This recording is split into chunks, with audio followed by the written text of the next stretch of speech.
आप लोगों ने जब ये थंबनेल पढ़ा होगा या देखा होगा तब आपके रिएक्शंस कुछ ऐसे आए होंगे। वेल, उसी लिए तो मैं आया हूँ।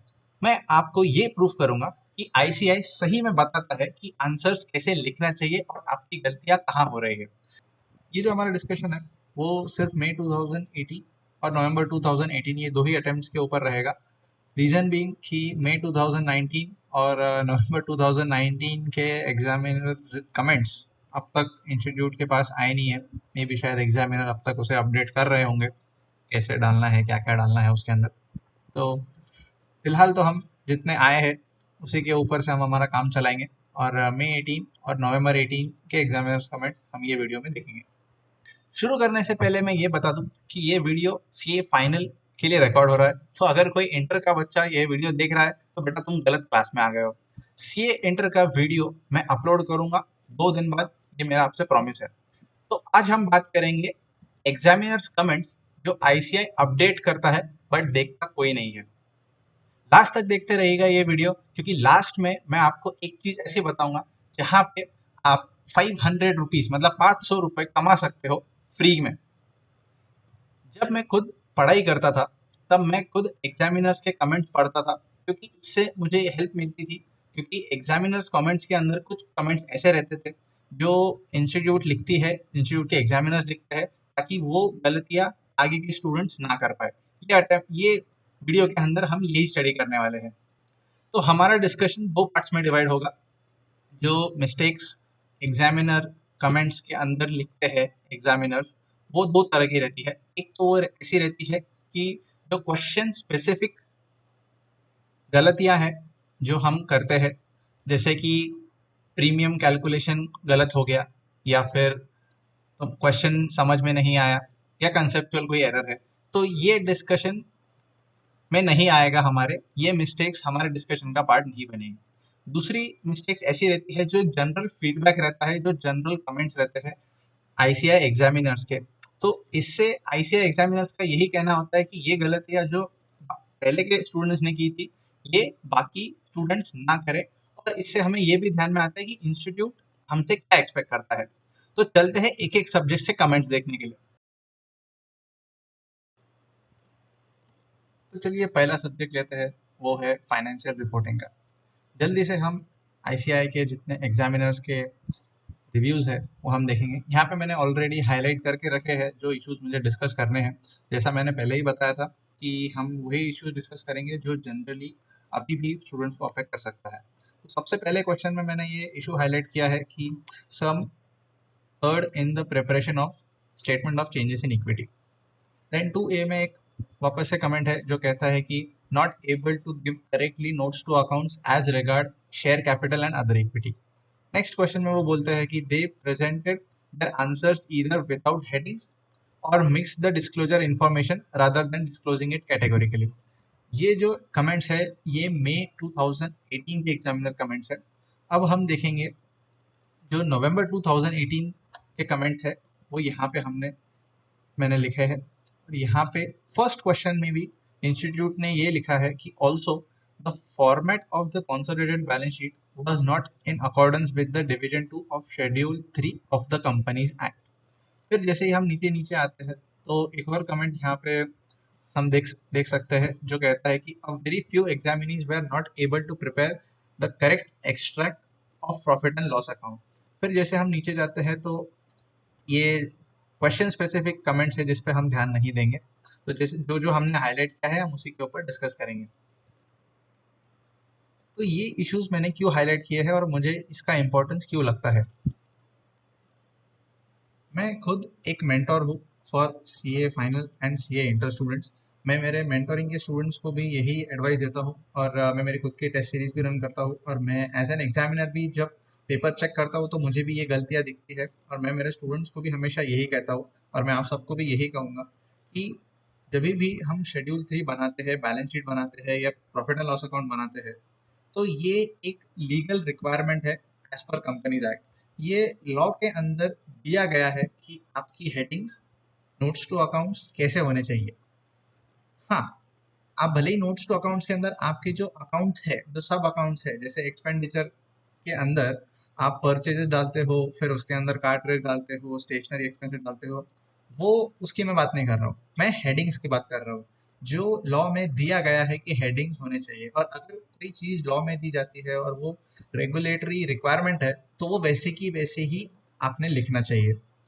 और इंस्टीट्यूट ने भी मेरी बात को ऐसे ही सपोर्ट किया है, जहाँ पे यहाँ लिखा गया है कि आप देखोगे तो हर एक कमेंट जो मैंने हाईलाइट किया है वो यही बताता है कि स्टूडेंट्स ने लीगल रेगुलेटरी रिक्वायरमेंट जो शेड्यूल 3 की है वो अच्छे से बताई नहीं गई है। हम कभी कभी एग्जाम में जल्दी में होते हैं, तो हम हेडिंग खींचना भूल जाते हैं, या फिर हम सोचते हैं कि ठीक है यार, हेडिंग इधर उधर कर देंगे थोड़ा, या दो तीन हेडिंग्स को मिक्स कर देंगे, तो क्या फर्क पड़ेगा इतना, हालांकि बैलेंस शीट तो टैली हो रही है, अमाउंट तो सही है। बट वो वैसी बात नहीं होती है। जो हेडिंग्स दी है, जो फॉर्मेट दिया है, वो वैसे का वैसा ही फॉलो करना चाहिए। और यहाँ पे ये इंस्टीट्यूट ने भी बताया है, आप हर एक पढ़ोगे, वापस से हम देखते हैं हर एक कमेंट्स को, तो यहाँ पे फिर देखना, some erred in preparation of statement of changes in equity, not able to correctly give notes to accounts as regard to share capital and other equity, presented the answers either without heading or mix the disclosure information rather than disclosing it categorically।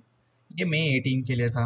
और फिर नवंबर 18 के लिए तो directly first question पे ही institute ने यहाँ पे दे दिया कि also format of the consolidated balance sheet was not in accordance with division 2 of schedule 3 of companies act. मतलब इंस्टीट्यूट का ये कहना है, इंस्टीट्यूट के एग्जामिनर्स का ये कहना है, इससे हम ये समझ सकते हैं कि जो एग्जामिनर्स को इंस्ट्रक्शंस मिलते हैं, जो सजेस्टेड में आते हैं जिससे वो हमारा पेपर चेक करते हैं, उसमें उनको ये शायद बताया जाता है कि अगर आप आपका आंसर जो स्टूडेंट का आंसर है वो अगर फॉर्मेट में नहीं रहा शेड्यूल 3 के, तो उसके मार्क्स डिडक्ट होने चाहिए।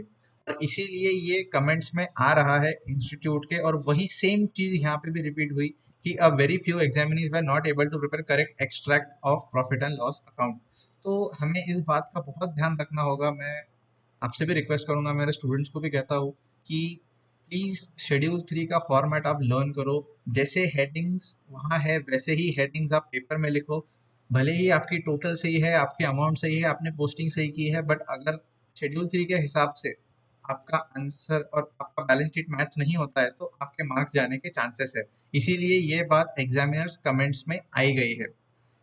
नेक्स्ट चीज जो मैं सबको बताना चाहता हूँ कि ये जनरल डिस्कशन है एफआर के लिए। पिछले 4 अटेम्प्ट्स में जितने भी क्वेश्चंस एफआर के आए हैं, वो सारे के सारे स्टडी मटेरियल से पूछे गए हैं। Each and every question study material का रेफरेंस लेके ही पूछा गया है। इंस्टीट्यूट ने अभी तक तो कोई भी क्वेश्चन ऐसा नहीं है जो बाहर से आया गया है। और जाहिर सी बात है, अगर इंस्टीट्यूट स्टडी मटेरियल से कोई क्वेश्चन पूछती है, तो इंस्टीट्यूट उसमें कुछ ट्रिक्स डालेगी जिसमें स्टूडेंट्स फंस सकते हैं। मैं एक ही एग्जांपल लूंगा, जो नवंबर 19 में एक क्वेश्चन आया था, जहाँ पे इंस्टीट्यूट ने एक बहुत अच्छा ट्रिक डाला था। ये वो क्वेश्चन है, सीधा हम क्वेश्चन पे आते हैं। Vedika limited issues 80,000 convertible debentures at 100 each on 1st April 2015। Debentures are due for redemption on 31st March 2019 at premium of 20%। और बाद में उन्होंने उसकी कुछ कंडीशन दे दी क्वेश्चन के हिसाब से, और आपको बोला गया कि you are required to show accounting entries in वेदिका's books at initial recognition only. फिर बाद में उन्होंने यहाँ पे प्रेजेंट वैल्यूज दे दी for a period of 5 years। ये पढ़ के मुझे भी ऐसा लगा कि अरे यार, ये तो इंस्टीट्यूट ने बहुत ही सिंपल सवाल पूछ लिया, वो भी 10 मार्क के लिए। बट जब हम इसे डिटेल में स्टडी करते हैं, तो आप ये देखोगे कि इंस्टीट्यूट ने ये डाला है कि ये 1st April 2015 को इशू हुआ है और रिडम्पशन है 2019 में। इसका मतलब है कि ये इसकी जो वैलिडिटी है वो 4 years तक की है, और इंस्टीट्यूट ने जो प्रेजेंट वैल्यूज दे के रखे हैं वो 5 years तक दे के रखे हैं।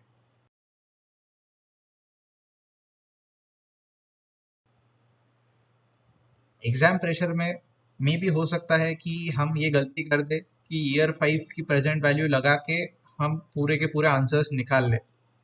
तो ये एक ट्रिक है जो मुझे लगे कि ये आपसे शेयर करनी चाहिए, क्योंकि ये इंस्टीट्यूट ऐसा कर सकता है। ऐसा मैंने भी पहली बार देखा है कि इंस्टीट्यूट ने ऐसा कुछ किया है, और आगे के अटेम्प्ट में भी ऐसा हो सकता है, क्योंकि क्वेश्चन सारे स्टडी मटेरियल से आते हैं, तो वो इंस्टीट्यूट सीधे सीधे सवाल तो पूछेगी नहीं आपसे। तो ये एक ऐसी ही चीज़ हो गई, जैसे इंस्टीट्यूट ने आपको कुछ प्यार से खिलाना चाहा और फिर बाद में आपको थप्पड़ मार दिया।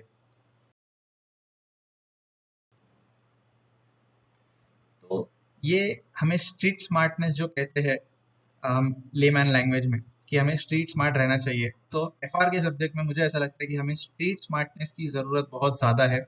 जब भी हम क्वेश्चन पढ़ते हैं तो क्वेश्चन देख के एक्साइट ना हो कि ये तो क्वेश्चन हमने देखा हुआ है, ये स्टडी मटेरियल का ही है, ये तो हमें आता है, इसका आंसर भी मुझे लर्न है। क्वेश्चन देखते से हमें ऐसा लगता है कि इसका आंसर तो मुझे पता ही है।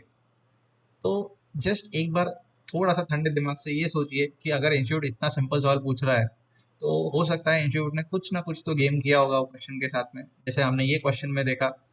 हो सकता है सारे बहुत कुछ स्टूडेंट्स का यहाँ पे विकेट उड़ गया हो, और मैं हैरान नहीं होऊंगा अगर नवंबर 19 के एग्जामिनर्स कमेंट्स के अंदर ये पॉइंट ना आए कि स्टूडेंट्स ने 4 इयर्स तक की वैलिडिटी थी, बट स्टूडेंट्स ने ऑलरेडी 5 इयर्स तक की वैलिडिटी ली है। तो इसी के साथ हम एफआर का डिस्कशन अब फिलहाल एंड करते हैं, और फिर हम चलेंगे अभी नेक्स्ट सब्जेक्ट की ओर।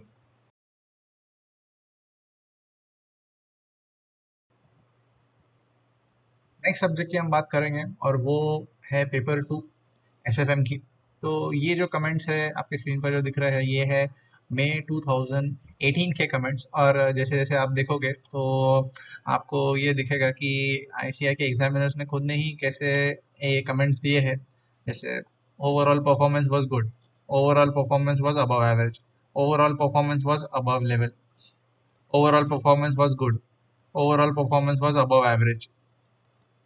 तो जो मई 18 के जितने भी यहाँ पे कमेंट्स दिए गए हैं, तो मुझे यहाँ पे एक भी ऐसा कमेंट नहीं मिला जो मैं आपसे शेयर कर सकता हूँ, और मे बी जो जिसने पेपर दिया भी होगा और वो भी अगर कुछ चेक कर रहा होगा कि मैंने क्या गलती की है, तो उसे भी यहाँ पे कुछ भी नहीं मिलेगा, क्योंकि ये सब जनरलाइज्ड कमेंट्स दिए गए हैं। बट हाँ, अगर हम आते हैं नवंबर 2018 के जो कमेंट्स है उसमें अगर हम एक बार जाके स्टडी करते हैं, तो हमें यहाँ पर दिखेगा। यहाँ पे मैंने कुछ चीजें हाईलाइट कर रखी है। जैसे क्वेश्चन नंबर 1C के अंदर हम देखेंगे कि overall performance was found good, however some examinees shown only a general understanding of the topic, so elaboration of some concept was not okay in some cases. Question number 2C, however some of them lacked in proper presentation of their answers. फिर बाद में 3C, some examinees wrote vaguely and other examinees wrote generally on view of financial risk by different stakeholders. फिर question number 5 B के ऊपर मैं बाद में आऊंगा, पहले हम सी पे डिस्कस करेंगे। However, lack of presentation skill was visible among the employees. इसमें आप अगर एक चीज देखोगे तो एक चीज कॉमन है कि हर एक क्वेश्चन का जो सी वाला बिट है उसी के ऊपर इंस्टीट्यूट के एग्जामिनर्स का कमेंट आया है। Question number 1C, question number 2C, question number 3C, question number 5C। तो ये जो क्वेश्चन है, पहले हम ये देखेंगे कि ये क्वेश्चन कौन से है, कि हर एक क्वेश्चन का सब क्वेश्चन जो है उसमें सिर्फ सी वाला पार्ट ही क्यों हाईलाइट किया है मैंने। तो यहाँ पे हम आते हैं, ये है नवंबर 18 का एसएफएम का पेपर। तो जैसे हम देखते हैं यहाँ पे क्वेश्चन नंबर 1C, ये है थियरी क्वेश्चन। क्वेश्चन नंबर 2 का सी बिट भी है theory question. Then question number 3 का जो सी बिट है वो भी है थियरी क्वेश्चन। क्वेश्चन 4 के अंदर कोई थियरी क्वेश्चन था नहीं। देन क्वेश्चन नंबर 5C, ये वाला भी है थियरी क्वेश्चन। तो बोलने का मतलब ये है कि जितने भी थियरी के क्वेश्चंस है उन सारे क्वेश्चंस पे इंस्टीट्यूट ने कमेंट किया है कि जो भी प्रेजेंटेशन था वो अच्छे से नहीं था। हम एक बार वापस से कमेंट्स देखेंगे। सबसे पहला, overall performance was good, but some examinees have shown only a general understanding of the topic, so elaboration of concept was not okay in some cases. तो जो थियरी का क्वेश्चन था उसमें इंस्टीट्यूट का एक्सपेक्टेशन था कि आप थियरी और इलेबोरेटेड मैनर में लिखो, और यहाँ पे लिखा नहीं गया है, और ये बहुत सारे स्टूडेंट्स ने लिखा है, इसीलिए ये एग्जामिनर कमेंट्स में आया है। अगर कुछ स्टूडेंट्स का ही ये प्रॉब्लम होता था तो ये एग्जामिनर कमेंट्स में आता ही नहीं था, बट ये जनरल स्टूडेंट्स का प्रॉब्लम है, इसीलिए ये एग्जामिनर कमेंट्स में आया है, और इसीलिए हमें इसके ऊपर अच्छे से देखना पड़ेगा। फिर क्वेश्चन नंबर 2C में भी they have shown lack in proper presentation of their answers. 3C के अंदर भी Some examinees wrote vaguely and wrote generically on view of financial risk. फिर बाद में हाउ जो 5C है उसके अंदर lack of presentation skill was visible among the employees. तो इसके अंदर हम देख सकते हैं कि जितने भी थियरी क्वेश्चंस है, और ऐसा भी नहीं कि सिर्फ एक या दो थियरी क्वेश्चन, पेपर के अंदर पूरे जितने थियरी क्वेश्चंस थे, पूरे 100 मार्क के पेपर के अंदर जितने भी थियरी क्वेश्चंस थे, हर एक क्वेश्चन के ऊपर इंस्टीट्यूट का यही कहना है कि थियरी के क्वेश्चंस अच्छे से अटेम्प्ट नहीं हुए हैं। तो ये एक ऐसी चीज है जो आगे के स्टूडेंट्स के लिए, जो अभी अटेम्प्ट देंगे, जो आगे अटेम्प्ट देंगे, उनके लिए एक बहुत इंपॉर्टेंट चीज है कि इंस्टीट्यूट थियरी को बहुत ज़्यादा प्रेफर कर रहा है कि आप थियरी अच्छे से लिखें। एसएफएम में थियरी का वेटेज लगभग 25 से 30 मार्क का होता है, और आईसीआई भी इसे कंपलसरी क्वेश्चन के रूप में ही पूछती है। जैसे हर एक क्वेश्चन का लास्ट का सब क्वेश्चन हमेशा थियरी होता है, तो इसका मतलब ये नहीं है कि आप थियरी स्किप कर सकते हो। हम हमेशा सोचकर जाते हैं कि थियरी अच्छे से पढ़ना है, but since every theory question में आईसीआई का कुछ कमेंट है कि इसका प्रेजेंटेशन अच्छा नहीं है, या students did not show N general understanding of the topic, मतलब थियरी के कुछ पॉइंट्स है जहां हमें ध्यान देना चाहिए।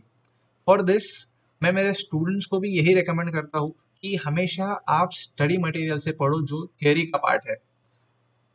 प्रैक्टिकल का पार्ट मैं नहीं बोलता हूँ कि आप इंस्टीट्यूट का ही फॉलो करो, बट जो थियरी का पार्ट है वो मैं मेरे स्टूडेंट को बोलता हूँ कि आप स्टडी मटेरियल से ही रेफर करो, क्योंकि इसका रीज़न ये है कि जो स्टडी मटेरियल में लिखी हुई चीज़ें हैं वही चीज़ सजेस्टेड आंसर में आने वाली है।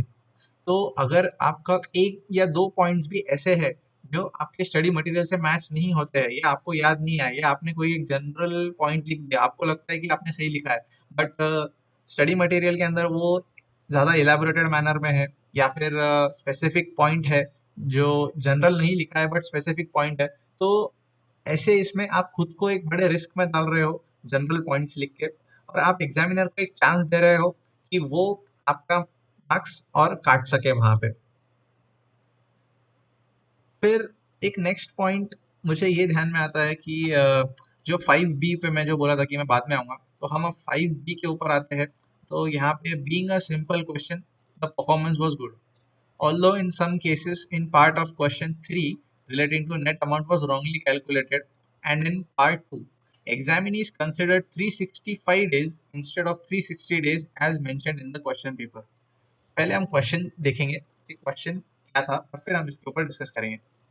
तो वो पूछ रहे हैं, ये 5B का क्वेश्चन है, और यहाँ पे जो थर्ड बिट है यहाँ पे दिया गया है कि generic swap is based on 30/360 days basis.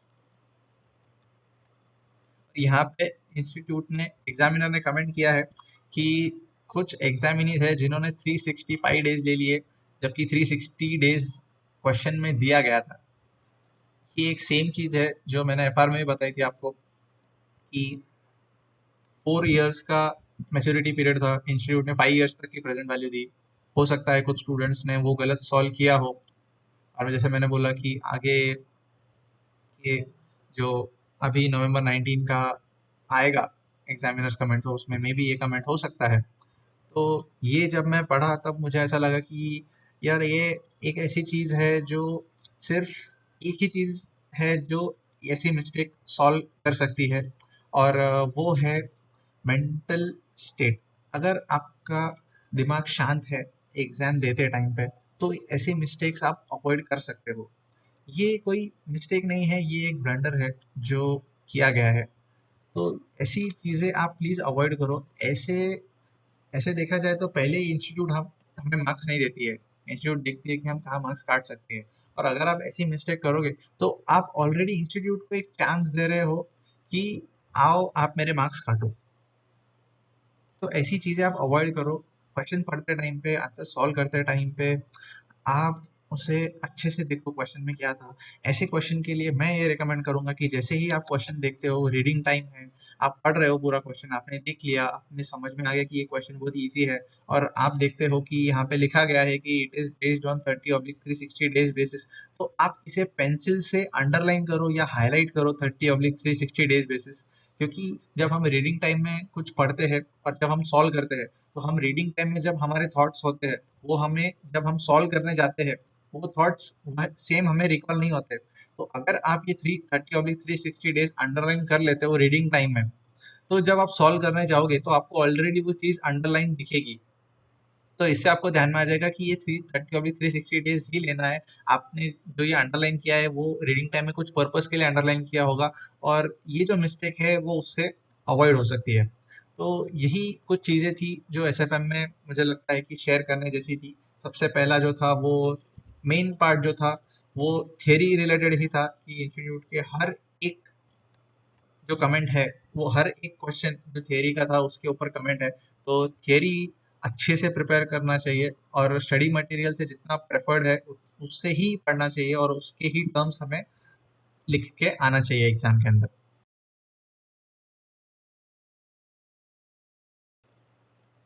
तो अभी हम अगले सब्जेक्ट के ऊपर जाते हैं। ये सब्जेक्ट एक ऐसा सब्जेक्ट है जो सीए स्टूडेंट्स के लिए टिक टॉक बन चुका है।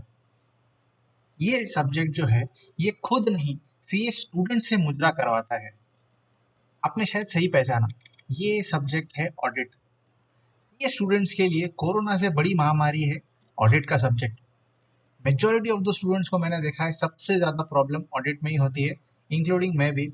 मुझे भी ऑडिट में बहुत प्रॉब्लम होती थी। बट ऐसा नहीं है कि ये सब्जेक्ट को कॉन्कर नहीं किया जा सकता। कुछ ऐसे भी स्टूडेंट्स हैं जो मतलब पुराने जो स्टूडेंट्स हैं जो अभी मेंबर्स बन चुके हैं, जिन्होंने ऑडिट में 84, 83, 78 स्कोर किया है, तो उन्होंने भी उनकी मेहनत से स्कोर किया है, तो हम भी स्कोर कर सकते हैं ऑडिट के अंदर। कोई इम्पॉसिबल टास्क नहीं है। तो हम यहाँ पर अभी देखते हैं कि ऑडिट के लिए स्पेसिफिक कमेंट्स क्या क्या है जो इंस्टीट्यूट ने दिए हैं। जैसे जैसे हम नीचे आते हैं, ये सारे जो है ये क्वेश्चन स्पेसिफिक कमेंट्स है। फिर नीचे आके जब हम देखेंगे तो यहाँ पे एक कुछ पॉइंट्स है जो मैंने हाईलाइट कर रखे हैं, और वो है, आप देख सकते होंगे कि दे गेव जनरल आंसर्स। फिर वापस से हम नीचे आके देखेंगे तो some examinees gave general answers, some examinees have written general answers, few examinees have discussed general points, majority of the examinees have listed out points। तो ये एक ऐसी चीज है, यहाँ पे भी हम देख सकते हैं 6D के अंदर they give some general answers. ये था मई 18 के लिए। जब हम नवंबर 19 के लिए आते हैं,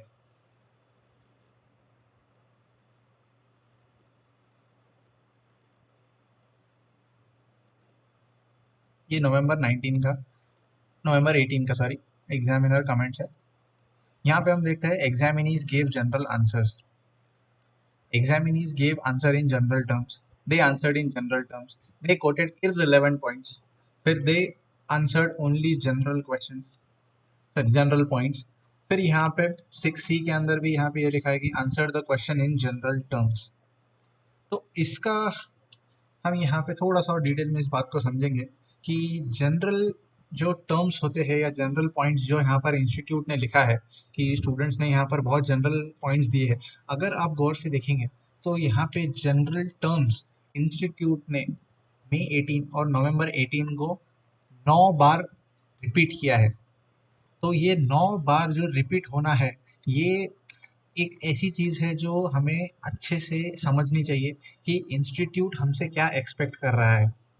और ये जो 9 बार रिपीट होना कि students gave there answer in general terms, they answered in general terms, they answered in general points, ये एक्चुअली बताता है कि ये एक ट्रू प्रॉब्लम है जो हर एक सीए स्टूडेंट फेस करता है ऑडिट से रिलेटेड। क्योंकि ऑडिट एक ऐसा सब्जेक्ट है जिसकी लैंग्वेज थोड़ी डिफिकल्ट है। ये हमारी रोज के इसमें हम इसे यूज़ नहीं करते हैं, तो इसीलिए इसका लैंग्वेज रिटेन करने में हमें प्रॉब्लम जाता है, और इसी की वजह से हमें ये एग्जाम में आंसर शीट्स में ये आंसर उतारते समय या लिखते समय प्रॉब्लम होती है। तो इसके लिए मेरा एक सजेशन आपको ये है कि what I used to do, मैंने ऑडिट को कैसे कॉन्कर किया था, वो इस तरह किया था कि मैं जैसे ही मेरा एक चैप्टर हो जाता था ऑडिट का, तो मैं उसके नोट्स बनाता था। सबसे पहली चीज़ कि मैं कोई भी थियरी सब्जेक्ट को लिख के प्रैक्टिस करता था, लिखी हुई चीज़ हमेशा ज़्यादा ध्यान में रहती है। फिर नेक्स्ट चीज़ थी कि जो मैं लिखता था, फिर बाद में जैसे ही एक चैप्टर हो गया, देन फिर मैं उसका एक ऑडियो क्लिप बनाता था, जो मैं खुद के आवाज़ में रिकॉर्ड करता था मेरे फ़ोन के अंदर। अगर आप भी ये करते हो तो कोई भी एक चैप्टर रहो, समझो 20-25 पेजेस का है, तो वो 3 से 4 मिनट के अंदर वो आपका रिकॉर्ड हो जाएगा। आपको पूरी डिटेल्स नहीं पढ़ने, सिर्फ इंपॉर्टेंट कीवर्ड्स, जो फ्लावरी वर्ड जो हम बोलते हैं ऑडिट के अंदर, जो ऑडिट की लैंग्वेज होती है, उसे हम रिकॉर्ड करते हैं, और वो रिकॉर्डिंग 3 से 4 मिनट तक ही रहती है। तो मैं ऐसी रिकॉर्डिंग सेव कर करके रखता था, और जब जब मैं ब्रेक लेता था तो मैं ये ऑडियो क्लिप सुनता था।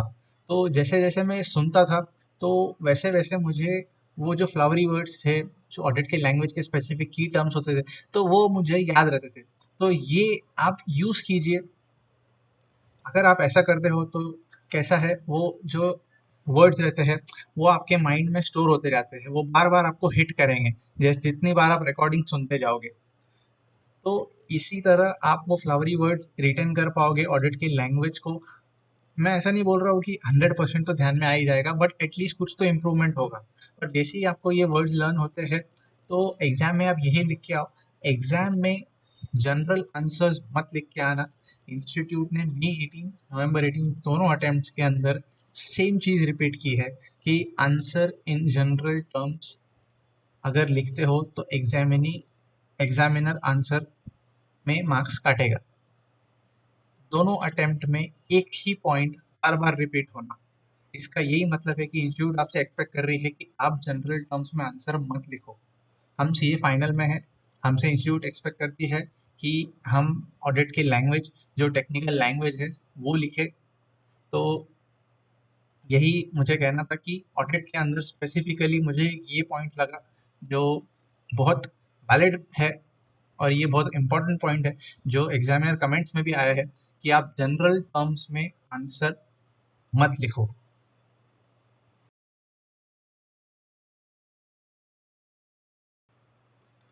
देन हम आते हैं नेक्स्ट सब्जेक्ट की तरफ, जो है कॉर्पोरेट और इकोनॉमिक लॉज। ये पेपर 4 है, और इसके ऊपर हम एक बार डिस्कस करेंगे। ये है एक्चुअली मई 18 के जो एग्जामिनर कमेंट्स है, ये वो कमेंट्स है यहाँ जो आपको स्क्रीन पे दिख रहा है। और जो हमने पिछले सब्जेक्ट में बात की थी ऑडिट के अंदर, जो जनरलाइज टर्म्स के अंदर जो मैंने बोला था कि आप जनरल आंसर्स मत लिखो, तो जनरल आंसर्स में अगर आप कोई आंसर लिखते हो तो उसके कॉन्सिक्वेंसेस क्या होंगे, ये एक्चुअली लॉ के अंदर एक एग्जामिनर कमेंट में मुझे मिला था। तो यहाँ पे मैंने ये हाईलाइट किया है कि many examinees have resorted to answer this question in a generalized manner which has penalized the examinees। मतलब इंस्टीट्यूट आपको पिनलाइज करेगा अगर आप जनरलाइज टर्म्स में आंसर लिखोगे। पिनलाइज का मतलब आपके मार्क्स कट होने के चांसेस बहुत ज़्यादा बढ़ जाएंगे अगर आप जनरल टर्म्स में आंसर लिखते हो। तो अगर कोई क्वेश्चन ऐसा है जिसका आपको वो स्पेसिफिक टर्म नहीं ध्यान में आ रहा है, तो ही वो केस में, एकदम रेयर केस में, आप जनरल में आंसर लिख के आना, बट ट्राई करना कि आप जनरल इसमें लिख के ना आए, क्योंकि यहाँ पे इंस्टीट्यूट ने फिर से लिखा है लॉ के क्वेश्चन पेपर में भी कि बच्चों ने जनरलाइज वे में आंसर लिखा है और इसके लिए उनको पिनलाइज किया गया है। फिर से जो दूसरा कमेंट है वो यही कहता है, answered in generalised manner by majority of the examinees. Most of the examinees have answered this question in a generalized manner, and hence the performance of the examinees was below average। तो audit के अंदर और law के अंदर, दोनों के अंदर institute के एग्जामिनर्स का सेम कमेंट है। यहाँ पे भी हम देख सकते हैं कि in specific to this part of the question, most of the examinees have resorted to provide answers in a generalized manner। फिर ये तो हो गया हमारा मई का। अब जब हम नवंबर के नवंबर 18 के एग्जामिनर कमेंट्स में जब जाते हैं, तो यहाँ पे एक्चुअली नवंबर 18 के इसमें स्पेसिफिक कमेंट्स दिए गए हैं, जनरलाइज्ड कमेंट्स नहीं है। तो सारे के सारे ये वो कमेंट्स है कि सेक्शन गलत हो गया या इंटरप्रिटेशन गलत हो गया। तो ये स्पेसिफिक क्वेश्चन रिलेटेड जो एक कमेंट है, ये वो है जो हमारे डिस्कशन का पार्ट नहीं होगा। बट जो मई के अटेम्प्ट में जो हमने देखे थे ऊपर, जो जनरलाइज आंसर के ऊपर जो इंस्टीट्यूट के कमेंट्स है ऑडिट में भी और लॉ में भी, तो हमें जनरलाइज्ड आंसर को अवॉइड करना होगा। हमें इंस्टीट्यूट के लैंग्वेज के जो वर्ड्स है वो रिकॉल करने होंगे, जैसे एक्ट में लिखा है या जैसे स्टडी मटेरियल में लिखा है, मैं ऐसा नहीं बोल रहा हूँ कि exact same copy to copy वैसे ही लिखना है, बट एटलीस्ट जो कीवर्ड्स है वो कीवर्ड्स तो एटलीस्ट आप आइडेंटिफाई कर सकते हो और वही हमें लिखना है। अगर आप वो भी लिख देते हो तो मुझे नहीं लगता है कि वो आपका जो आंसर है वो जनरलाइज आंसर में चला जाएगा। और अगर आप ऐसा करते हो तो आपके चांसेस कम होते हैं मार्क्स कटने के।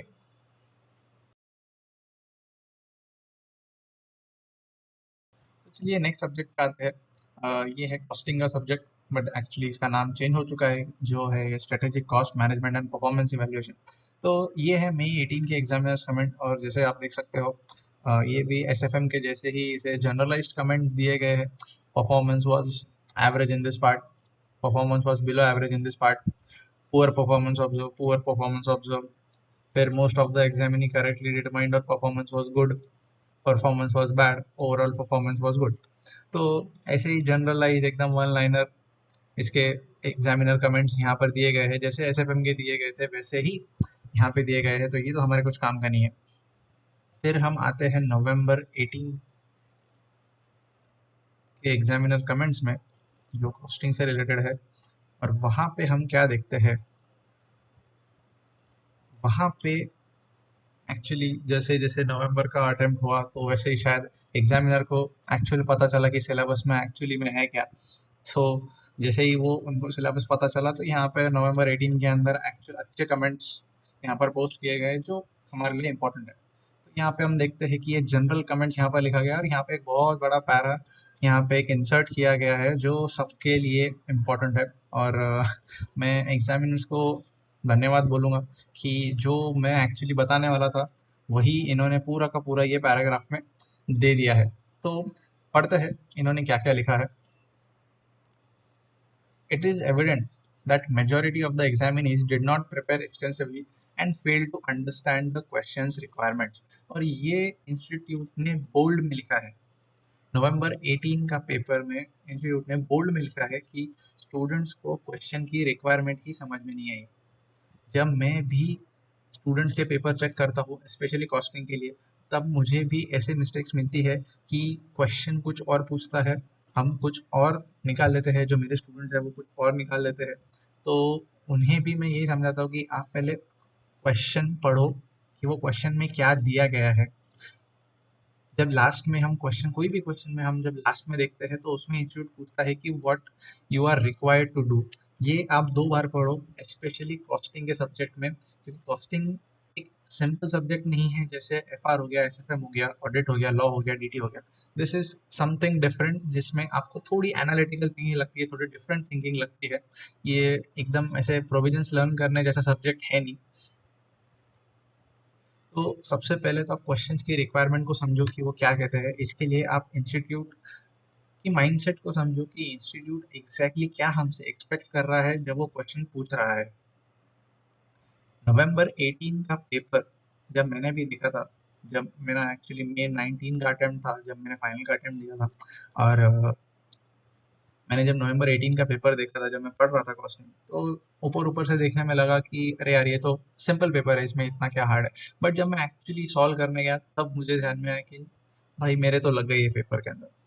और इसीलिए वो जो पेपर था, इसीलिए मे भी हो सकता है कि जनरल कमेंट्स में इतना बड़ा पैराग्राफ इंसर्ट किया गया है, क्योंकि वो पेपर पेपर एक्चुअली टफ नहीं था, उसके क्वेश्चंस ऐसे डिज़ाइन किए गए थे कि जो दिखने में बहुत इजी लगते हैं बट सॉल्व करते टाइम पे समझ में आता है कि अरे नहीं सही है या नहीं है, हम क्या कर रहे हैं, सही हम सही जा रहे हैं या गलत जा रहे हैं। तो ये सब चीज़ें होती है कॉस्टिंग के अंदर। तो आप इंस्टीट्यूट के क्वेश्चंस अच्छे से देखो, क्या इंस्टीट्यूट पूछ रही है, जितना प्रैक्टिस हो सके उतने आप क्वेश्चन सॉल्व करने का ट्राई करो। यहाँ पे जब हम आगे बढ़ते हैं, यहाँ पे इंस्टीट्यूट लिखती है कि the examinees must understand that there is no shortcut to success. Oh, they must study more intensively and practise to solve problems from the study material, revision test paper and past year question paper, and prepare silent points for each chapter for revision। मतलब institute ये भी बोल रहा है कि आप study material, RTP और past year papers का भी रिवीजन करो। ये इंस्टीट्यूट ने मे भी जनरलाइज कमेंट किया है, इसका मतलब ये नहीं है कि हम सिर्फ यही चीज़ें देखेंगे। आप बहुत सारे स्टूडेंट्स की मुझे ये भी क्वेरी आती है कि स्पेशली कॉस्टिंग के पेपर के टाइम पे हमें जो ओल्ड सिलेबस का प्रैक्टिस मैनुअल है वो भी देखना चाहिए या नहीं देखना चाहिए। मेरे हिसाब से जो मेरा जो ओपिनियन है वो है कि आपने वो प्रैक्टिस मैनुअल लास्ट में देखना चाहिए जब आपका पूरा सिलेबस हो चुका है। रीज़न बीइंग कि जो ओल्ड सिलेबस का कॉस्टिंग था और जो न्यू सिलेबस का कॉस्टिंग है इसमें बहुत ज़्यादा डिफरेंस है। स्पेशली जो थियरी ऐड की गई है न्यू सिलेबस के अंदर और जो न्यू सिलेबस के अंदर जो क्वेश्चंस पूछे जा रहे हैं वो कम्प्लीटली डिफरेंट है जो ओल्ड सिलेबस में पूछे जाते थे। तो अगर आप प्रैक्टिस मैनुअल से प्रैक्टिस भी करते हो क्वेश्चंस के तो आपकी जो प्रैक्टिकल जो क्वेश्चंस है सिर्फ उसकी प्रैक्टिस होगी। बट जो थियरी के क्वेश्चंस है तो थियरी आप कभी सॉल्व नहीं कर पाओगे from old practice manual. Sorry. तो इसमें किसी का डाउट ये भी आ सकता है कि भले ही हम प्रैक्टिकल के लिए तो हम एटलीस्ट वो सॉल्व कर सकते हैं बट जब आप इंस्टीट्यूट के क्वेश्चन देखोगे स्पेशली कॉस्टिंग के तो आपको ये ध्यान में आएगा कि इंस्टीट्यूट ने कोई भी क्वेश्चन थियरी का प्लेन नहीं पूछा है। हर एक थियरी का क्वेश्चन एम्बेडेड होता है उसके प्रैक्टिस जो प्रैक्टिकल क्वेश्चन होता है उसके अंदर। अगर आपको प्रैक्टिकल नॉलेज है वो थियरी टॉपिक के बारे में तो ही आप उसका आंसर लिख सकते हो। तो मेरा यही बोलना है कि जो थियरी का पार्ट है वो न्यू है और वो आप ओल्ड प्रैक्टिस मैनुअल में आप नहीं देख सकते हो। तो ये मेरा ओपिनियन है, आप चाहे तो प्रैक्टिस कर भी सकते हो, प्रैक्टिस करने में कोई बुरी बात नहीं है बट उसे आप लास्ट में रखो। जैसे आपका स्टडी मटेरियल पूरा हो जाता है, आपका आरटीपी एमटीपी पूरा हो जाता है, फिर बाद में अगर समझो टाइम बचता है तो आप प्रैक्टिस मैनुअल पर रिजॉर्ट कर सकते हो। थोड़े बहुत क्वेश्चंस एक्स्ट्रा जो मिलते हैं वो आप सॉल्व कर सकते हो। फिर आते हैं हम अगले इसके ऊपर। Without reference to theories, examinees can end up basing their answer on general knowledge and do not provide convincing explanations। ये बहुत ज़्यादा important point है जो हमें ध्यान रखना चाहिए। विदाउट रेफरेंस टू थियरीज मतलब यहाँ पे इंस्टीट्यूट ने क्लियर कर दिया है कि थियरी को भी इंस्टीट्यूट का उतना ही इंपॉर्टेंस है जितना प्रैक्टिकल को है। कुछ स्टूडेंट ऐसे रहते हैं जो बोलते हैं कि थियरी नहीं पढ़ा तो भी चलेगा, थियरी 20 मार्क का आता है, 30 मार्क का आता है, 70 मार्क तो ये प्रैक्टिकल है, हम उसमें कवर कर लेंगे। बट यहाँ पे इंस्टीट्यूट ने पूरी तरीके से क्लियर किया है कि without reference to theories examinees can end up basing their answers on general knowledge and do not provide convincing explanation. और जो जनरल नॉलेज है इसका हम ऑलरेडी लॉ में और ऑडिट में देख चुके हैं कि जनरल नॉलेज अगर हमने क्वेश्चन दिया तो क्या हो सकता है।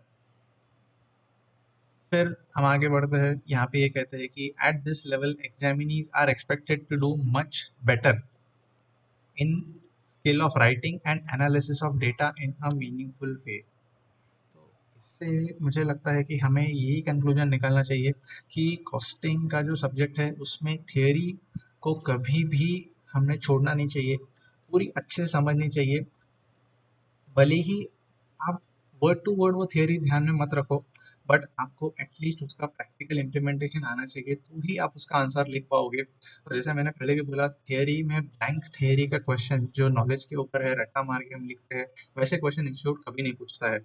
इंस्टीट्यूट हमेशा एक केस बनाएगा, वो केस के अंदर प्रैक्टिकल नॉलेज भी रहेगा और उसकी थियरी भी रहेगी और वो आपको लिखना पड़ेगा। और जैसे-जैसे आप नीचे भी जाओगे तो मैंने यहाँ पे कुछ भी हाइलाइट नहीं किया है। इसका रीज़न ये है कि ये जितने भी पॉइंट्स हैं, ये क्वेश्चन स्पेसिफिक पॉइंट्स हैं जो यहाँ पे स्टूडेंट्स गलत गए हैं। और अगर आप अच्छे से देखोगे तो इंस्टीट्यूट ने यहाँ भले ही लिखा है कि examinees can end up basing their answers on general knowledge but इसमें इंस्टीट्यूट ने नवंबर 18 के अंदर भी थियरी था बट यहाँ पे मुझे कोई पॉइंट नहीं मिला जहाँ पे इंस्टीट्यूट बोलती है कि थियरी जो लिखी है वो एकदम ऐसे जनरल वे में लिखी है। जैसा ऑडिट और हमने लॉ में देखा था कि इंस्टीट्यूट बोलता है कि जनरलाइज आंसर लिखे गए हैं बट यहाँ पे मुझे कोई पॉइंट नहीं मिला जो इंस्टीट्यूट कहता है कि एकदम एक जनरलाइज आंसर लिखे गए हैं। जनरलाइज आंसर का मतलब कि जो अपन कॉमन सेंस में जो समझते हैं वो जनरलाइज आंसर्स। तो यहाँ पे कॉस्टिंग के अंदर इंस्टीट्यूट ने नहीं बोला है कि जनरलाइज आंसर लिखे गए हैं। तो इसका मतलब ये भी हो सकता है कि अगर आप थियरी में ज़रूरी नहीं है कि आप वही का वही जो थियरी है वही रट के जाओ।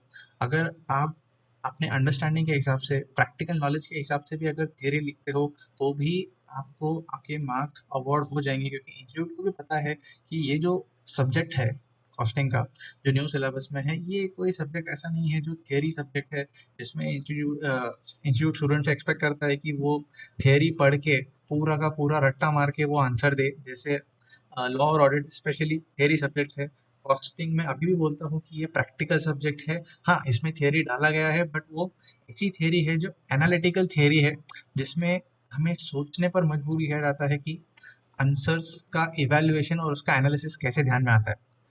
अगर आप न्यू सिलेबस का जो पूरा पोर्शन है कॉस्टिंग का, वो अगर आप अच्छे से देखो, अच्छे से एनालाइज करो, तो आपको ये ध्यान में आता है कि आईसीआई चाहती है कि आप कंपनी के सीईओ या सीएफओ के एंगल से सोचो कि उसका आंसर कैसे लिखना है। तो यही आईसीआई आपसे एक्सपेक्ट करती है। इवन दो थियरी क्वेश्चन आता है, तो हमें डरने की कोई बात नहीं है। जितना अंडरस्टैंड किया है, जितना हमारा प्रैक्टिकल नॉलेज है, उसी के ऊपर भी हम आंसर अटेम्प्ट कर सकते हैं। बट थियरी को हमने कभी छोड़ना नहीं चाहिए। और जैसे ये सब्जेक्ट का एक्चुअली नाम ही है कि strategic cost management and performance evaluation, तो इससे ही हमें ध्यान में आता है कि इंस्टीट्यूट हमसे क्या एक्सपेक्ट कर रही है, हमें वो इवैल्यूएट करने बोल रही है। Performance evaluation, strategic cost management, तो स्ट्रेटेजिकली स्ट्रेटेजिक और इवैल्यूएशन, ये दो ऐसे वर्ड्स हैं, जैसा मैंने पहले भी बोला कि इंस्टीट्यूट चाहती है कि आप कंपनी के सीईओ या सीएफओ की पोजीशन से आके सोचो कि वो जो प्रोडक्ट है, जो क्वेश्चन में जो दिया रहेगा कि वो प्रोडक्ट कंटिन्यू करना है, डिसकंटिन्यू करना है, परफॉर्मेंस इसका कैसा है, क्या है। तो ये सब जो चीज़ें हैं, ये इंस्टीट्यूट आपको सोचने पर मजबूर कर रही है, और ये न्यू सिलेबस की रिक्वायरमेंट है। और आजकल के एनवायरनमेंट के हिसाब से जो डायनामिक एनवायरनमेंट क्रिएट हुआ है, तो उस हिसाब से इंस्टीट्यूट आपको डेवलप करना चाहती है। तो थियरी प्लीज़ छोड़ो मत, अच्छे से प्रिपेयर करो, इंस्टीट्यूट के क्वेश्चंस देखो, समझो, सॉल्व करने का ट्राई करो, और सबसे मेन चीज़ ये देखो कि क्वेश्चन में क्या पूछा है, तभी आप पेपर सॉल्व कर पाओगे। नेक्स्ट सब्जेक्ट के ऊपर हम जाते हैं, ये है डीटी, माने direct tax and international taxation. ये भी एक ऐसा सब्जेक्ट है जिससे बहुत सारे स्टूडेंट ऐसे रहते हैं जिनको डर लगता है, क्योंकि इसका सिलेबस बहुत वास्ट है। तो इसे सबसे पहले तो कैसे कवर किया जाए, कैसे इसको रिवाइज किया जाए, और कैसे 1.5 दिन के अंदर इसे रिवाइज किया जाए। तो चलते हैं इसके एग्जामिनर्स कमेंट्स के ऊपर। जब मैंने ये दोनों स्टडी किए थे, तो मुझे ये ध्यान में आया कि इसमें जनरलाइज्ड कमेंट जैसे हमने पिछले सब्जेक्ट्स में देखे थे, वैसे नहीं है। यहाँ पे जितने भी क्वेश्चन रिमार्क्स है, ये सारे के सारे क्वेश्चन स्पेसिफिक रिमार्क्स है। जैसे हम देख भी सकते हैं यहाँ पे कि examiners have not made correct adjustment for provision of gratuity loss loss due to destruction of machinery fire. ये क्वेश्चन स्पेसिफिक कमेंट आ गया। फिर नेक्स्ट इसमें भी क्वेश्चन स्पेसिफिक कमेंट है कि सेक्शन 94 बी पे क्वेश्चन था, तो वहाँ पे स्टूडेंट ने गलत कैलकुलेट किया। Then next provision of 33 A B के ऊपर एक क्वेश्चन था, many examinees were not aware that the amount withdrawn from special account with NABARD can be utilized for purchase of computers।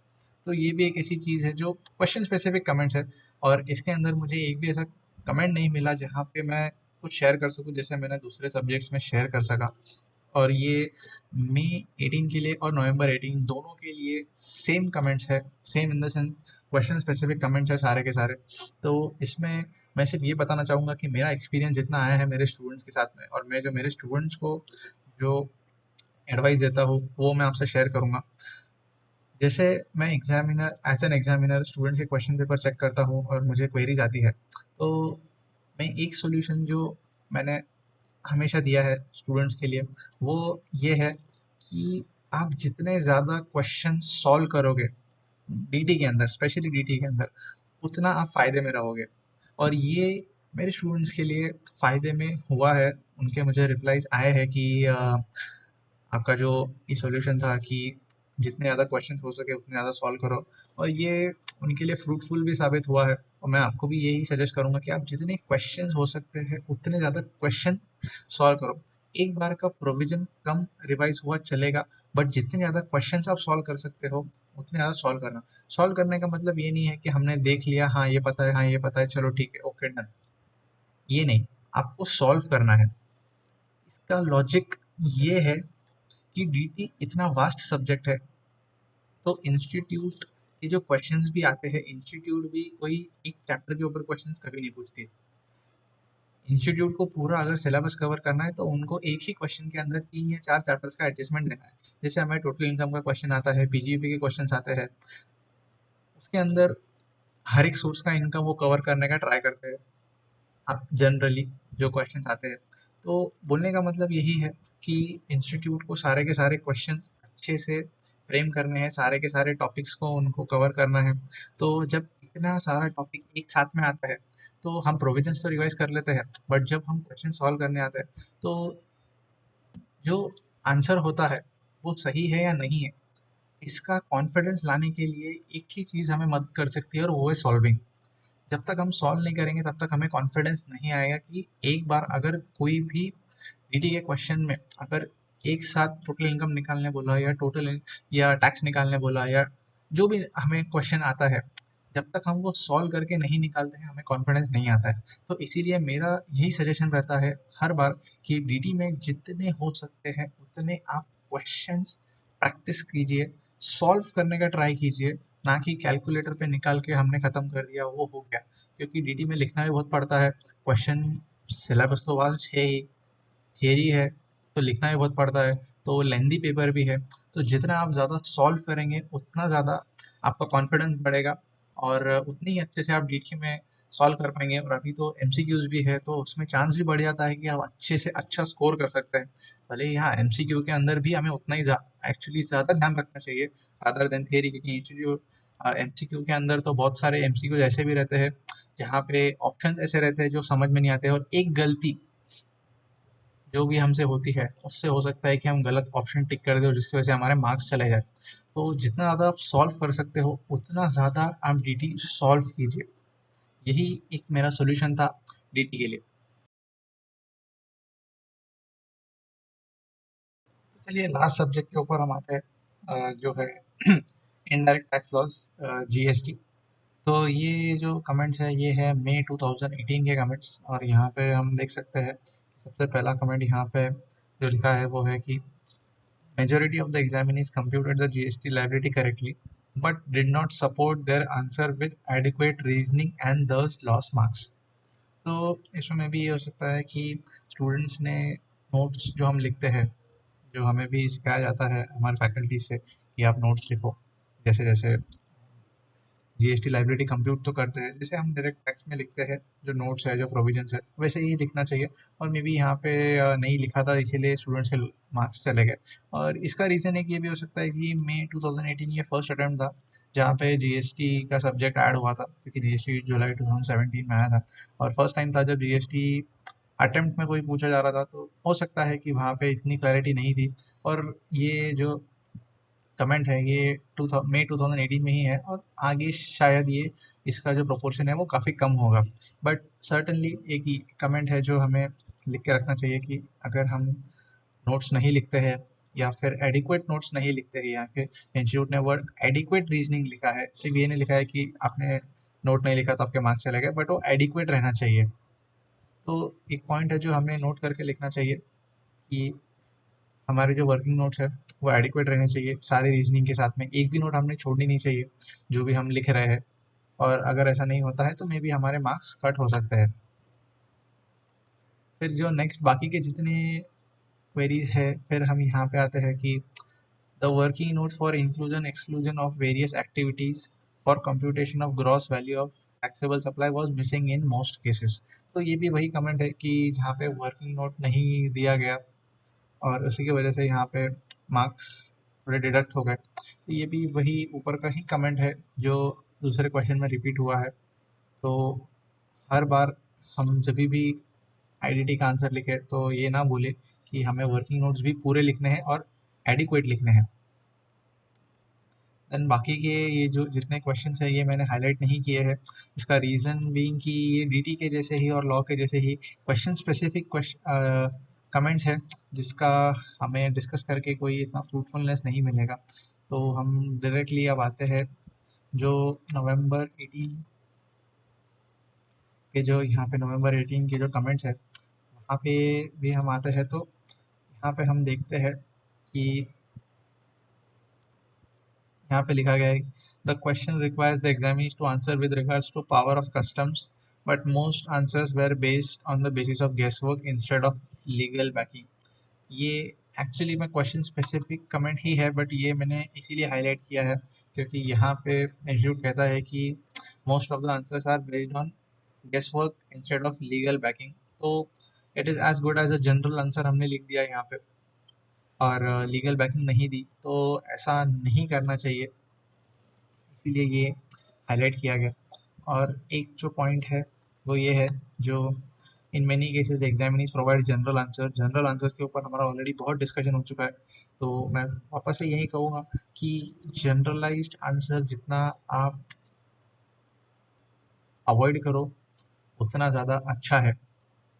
और लास्ट में specially GST के लिए मैं ये कहना चाहूँगा कि जैसे अभी हाल ही में जीएसटी 17-18 के जितने भी ऑडिट्स थे वो सारे क्लोज हुए हैं, और 18-19 के ऑडिट्स अभी चल रहे हैं जिसकी डेट भी अभी एक्सटेंड हुई है, और अभी कोरोना के चलते और वो एक्सटेंड होगा ही। बट बोलने का इंटेंशन ये है कि जैसे जैसे ऑडिट्स होते हैं बहुत सारी लीगल चीज़ें ध्यान में आती है जो प्रोविजंस में गलत थी, या फिर कोई ऐसी चीज़ जैसे नोटिफिकेशंस आते हैं, सर्कुलर्स आते हैं, फिर जो डिपार्टमेंट है उसके तरफ से बहुत सारे एक्सप्लेनेशन इशू होते हैं, तो ऑडिट करते टाइम पे बहुत सारी चीज़ें ध्यान में आती है। तो 17-18, 18-19 के जब जीएसटी ऑडिट्स क्लोज हुए तब इंस्टीट्यूट के पास में ऑलरेडी बहुत सारे केस स्टडीज पड़े हैं जिसके ऊपर इंस्टीट्यूट आपको क्वेश्चंस पूछ सकती है। तो इसीलिए मैं ये कहना चाहता हूँ कि जो जीएसटी का पेपर है, आप आने वाले 2 3 4 अटेम्प्ट्स में आप ये एक्सपेक्ट करके चलो कि आपको जीएसटी का सिंपल पेपर में भी ना मिले। ऐसा नहीं बोलूँगा कि एकदम टफ पेपर ही आएगा, बट हाँ इंस्टीट्यूट ट्रिकी क्वेश्चंस पूछ सकता है क्योंकि इंस्टीट्यूट के पास अभी ऑडिट्स के इतने सारे केसेस आ चुके हैं, तो वो कौन सा भी केस आपको कब पूछ ले ये मैं भी नहीं बता पाऊँगा। बट हाँ, मेंटली आपको प्रिपेयर रहना पड़ेगा कि जो पेपर है वो टफ आ सकता है। तो ये सारी चीज़ें थी जो मुझे आपसे डिस्कस करनी थी। और ये जीएसटी का जहाँ पे अब एंड होता है, तो अभी जो हमारे एग्जामिनर्स कमेंट्स है ये हमने दोनों देख लिए हैं। ऐसे ही मई 19 नवंबर 19 के भी यहाँ पर जब एग्जामिनर्स कमेंट्स आएंगे तो मैं उसका भी वीडियो बना के डालूंगा। और जैसे लास्ट में मैंने आपसे प्रॉमिस किया था कि मैं आपको बोलूँगा कि आप फ्री में कैसे 500 रुपीज़ आप कमा सकते हो, तो वो मैं आपसे शेयर करूँगा। तो ये यहाँ पे आपको जो इमेज दिख रहा है, तो ये हमारी जो मेक माई टेस्ट है, हमारी इंस्टीट्यूट है, उसने एक क्विज कंपटीशन अरेंज किया है for CA final and CA inter students. Registration free है। जो क्विज रहेगा वो ऑडिट सब्जेक्ट के ऊपर रहेगा ऑन 23 जो फर्स्ट क्विज रहेगा, और हर वीक में हम एक एक सब्जेक्ट ऐड करने वाले हैं जिस पे हम क्विज पूछेंगे। इसके लिए आप हमारा टेलीग्राम चैनल मेक माई टेस्ट ज्वाइन कर सकते हो, उसका लिंक आपको नीचे डिस्क्रिप्शन में दिख जाएगा। और उसके प्राइजेस है कि 500 rupees plus 20% discount coupon of our test series. First runner आपको 300 प्लस 15% डिस्काउंट, और सेकंड रनर आपको 200 प्लस 10% डिस्काउंट। डिटेल्स के लिए आप कांटेक्ट कर सकते हैं, मुझे भी कांटेक्ट कर सकते हो। और हमारे साथ में हमारे पार्टनर जो यश जैन है जो हमारी मदद कर रहे हैं इसके अंदर, तो उन्हें भी आप कांटेक्ट कर सकते हो। डिस्क्रिप्शन में आपको पूरी डिटेल्स मिल जाएंगी, आपको टेलीग्राम की लिंक भी मिल जाएगी, तो प्लीज़ आप इसे ज्वाइन कीजिए, आप इसे ज़रूर अटेंड कीजिए। आप ये क्विज खेले, हर वीक हम एक एक सब्जेक्ट डालेंगे, इंटर के लिए और फाइनल के लिए भी। तो आप ये क्विज ज़रूर पार्ट लेना, और अगर आपको ये वीडियो पसंद आए तो प्लीज़ लाइक और सब्सक्राइब और शेयर कीजिएगा। Thank you so much.